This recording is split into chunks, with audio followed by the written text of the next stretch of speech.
হজ করতে যেতে হবে মক্কায়। ইয়া রাসূলুল্লাহ কিভাবে আমরা যাব? প্রতিদিন রাতের বেলাটাকে সম্ভব? আল্লাহ রাসূল বলেন, আলী বেশি কিছু করার দরকার নাই, তুমি যদি 4 বার কালিমা তাইয়্যিবা লা ইলাহা ইল্লাল্লাহ মুহাম্মাদুর রাসূলুল্লাহ কালিমা তাইয়্যিবা যদি তুমি 4 বার পড়ে যদি রাতের বেলা বিছানায় যাও, রব্বুল আলামিন তোমার আমলনামায় একটা মকবুল হজ আর একটা মকবুল উমরার নেকি দিয়ে কিয়ামতের ময়দানে তোমাকে আরশে আযমিনে ছায়া দিবে। তুমি আমার রাসূলের হাত মুবারক দ্বারা হাউজে কাউসারের পানি পান করে আমার সাথে একসাথে জান্নাতের মেহমান হয়ে যাবে। সুবহানাল্লাহ। কয়টা আমরা কথা বলছি? 5টা। কয়টা? 5টা। এগুলি কঠিন না সহজ? কঠিন না সহজ? আমরা তো সবাই জান্নাতে যেতে চাই নাকি? চাই তো আমরা? জান্নাতটা কত বড় হবে?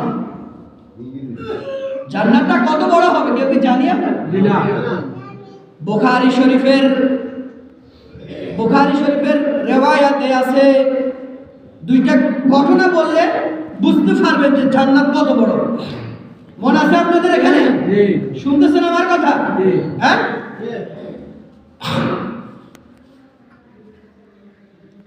আল্লাহ রাসূল সাল্লাল্লাহু আলাইহি ওয়াসাল্লাম একদিন হযরত জিবরাইল আমিনকে বলেন যে জিবরাইল, তুমি তো আমার কাছে দিনের অনেকবার আসো, মুহূর্তের মধ্যে আসো, সকালে আসো, বিকেলে আসো, রাত্রে আসো। হযরত জিবরাইল আমিন থাকে কোথায়? আসমানে নাকি জমিনে? আসমানে। কোথায় থাকে? আসমানে থাকে।